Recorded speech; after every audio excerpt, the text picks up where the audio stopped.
Fiat currency has no intrinsic value. This means the piece of paper or coin itself has no value. This approach to money varies from other forms of money whose value is derived from some physical good. It is usually gold or silver, and this is called commodity money. Banks make the majority of their profits on interest rate spreads called net interest revenue. Globally, governments have created negative interest rate bonds, and banks can essentially borrow money at negative rates. Then, the banks go out and loan to consumers and other businesses at a higher, positive rate. Why would you save it and work for it, if they can print it faster than you could work for it? Why you keep saving when they are printing it? The rich do not work for money. The Federal Reserve can always print more money. However, they cannot build houses or create companies to invest in. You need to exchange your cash for real assets. Cash is trash. Printing paper money and buying gold with it. It will go down in history as the scam of all scams, an unprecedented wealth transfer. Welcome to the Atlantis Report. Fiat money depends entirely on the belief that it has value. The Indians who sold Manhattan Island for wampum, beads and seashells thought the same about their money.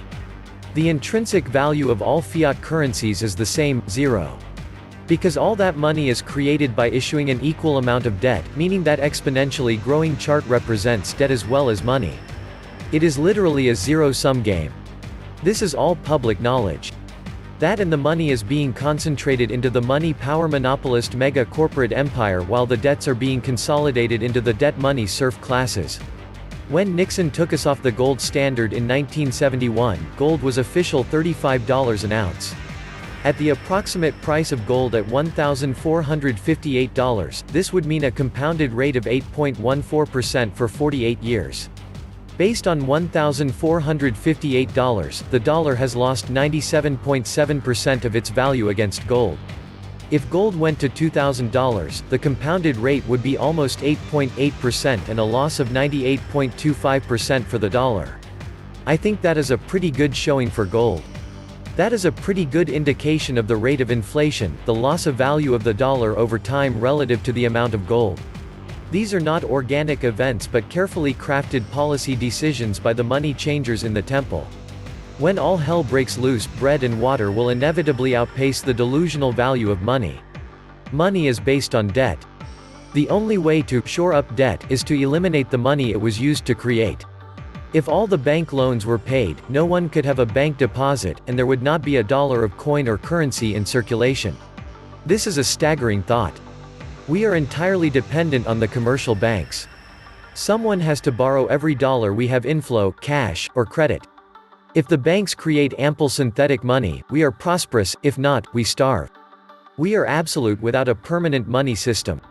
When one gets a complete grasp of the picture, the tragic absurdity of our hopeless position is almost incredible, but there it is. It is the most important subject intelligent persons can investigate and reflect upon. It is so important that our present civilization may collapse unless it becomes widely understood and the defects remedied very soon. The monetary system will fail because the debt-based system relies on continually expanding debt. But the more the debt grows, the lower the value of the currency unit. Eventually, the limit is reached. As debt goes exponential, the currency value goes to zero. No currency system ever survives. They all die the same way. It's no secret our economy is artificially synthetic in a complicated, bizarre way, and as such, requires a frequent stimulus to keep things afloat. Unfortunately, the economy becomes immune and requires a forever supply of new creative solutions to prevent collapse. Imagine that. So in keeping things afloat, we better never run out of creative ideas. Maybe the Fed has a website to submit creative ideas because this will be an all-hands effort. Going off the gold standard means that we can buy all we want from foreign countries and run up trade deficits until the cows come home. The problem is, we either have to print money to make up for the wealth in dollars that left the country, or we have to hope those foreign countries will recycle them back into the US through treasuries. It seems we have to count on both of those now as we monetize the debt and count on foreigners to fund our lifestyles through treasuries at some point. Game over. The time will come when the US dollar will collapse and be worth no more than the scrap and/or collection value of its cotton paper and dross coins. We are coming to a period I call the global currency reset. As talks about an economic collapse are heating up among economic experts, some believe that it might even trigger a global currency reset. Basically, the global currency reset refers to a process where the US dollar will eventually lose its place as the global currency. Instead, gold or some other instrument will be used as the new standard. In 1944, the Allied countries came together to establish a new global monetary system. Called the Bretton Woods Agreement, they decided to ditch the gold standard and use the US dollar as the global currency. The US benefited greatly from this new currency system, and the dollar made its way into central banks around the world. In time we left the fixed rate system. Richard Nixon stopped backing US dollars with gold globally in 1971. This was known as the Nixon shock. Since then, the dollar and all other currencies in the world exist without any support from a hard asset like gold. After the 2008 financial crisis, experts started predicting that the current financial system was on its last legs. Since the Federal Reserve was created in 1913, the dollar has lost 95% of its value, its worth eroded by inflation. The US debt currently sits at over $22 trillion and grows daily. In 2011, Standard & Poor, a rating agency, downgraded US sovereign debt from AAA to a lowly A. The 2009 to 2008 financial crisis and stock market crash, which started in the US through the subprime mortgage debacle.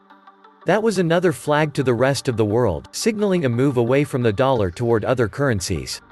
The American people actually showed resistance against central banks for a long time. Before the FED was established, 3 central banks were shut down by the Americans. In 2019, global debt hit $250 trillion. Encouraged by lower interest rates, governments went on a borrowing binge as they ramped up spending, adding $3 trillion to world debt in Q1 alone. It reverses a trend that started at the beginning of 2018, of reducing debt burdens, when global debt reached its highest on record, $250 trillion. The IMF, the World Bank, one after another, are warning of a recession. Last week, a central bank said gold could serve as a trust anchor for a renewed international monetary system, in the event of a global reset. In an article on its website, the De Nederlandsche Bank boldly claims, if things go wrong, prices may fall. But, financial crisis or not, a gold bar always holds value. We're not sure when the global currency reset will happen, or what will be the trigger, i.e., a corporate debt time bomb that could crash the global economy.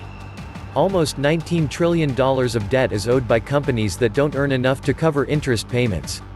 We are absolutely sure the global currency reset will happen, and gold will play a crucial role in the transition to a new world currency. Do you know about NESARA? NESARA is the National Economic Security and Reformation Act. It was to be announced on the morning of September 11, 2001. NESARA provides significant financial benefits to American citizens, including, number 1, end of income taxes.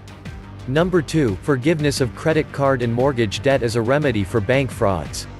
Number 3, U.S. Treasury bank system, which absorbs the Federal Reserve and new precious metals-backed U.S. Treasury currency.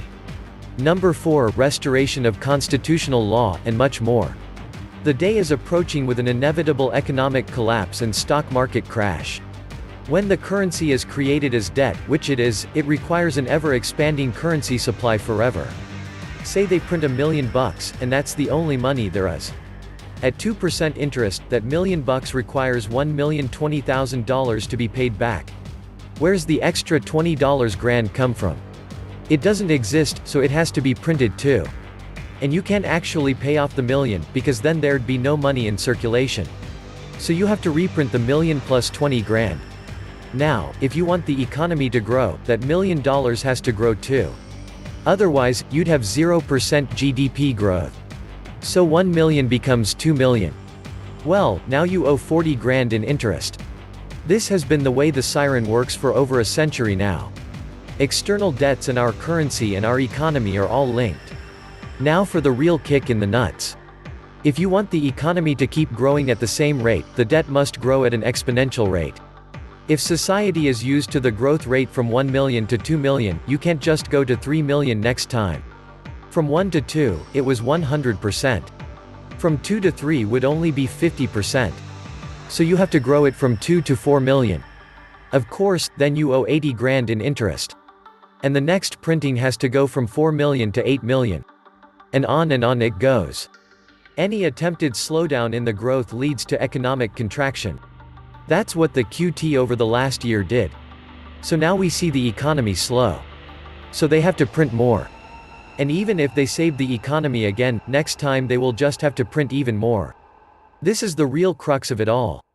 The debt is literally required to grow not at a linear rate, but at an exponential one.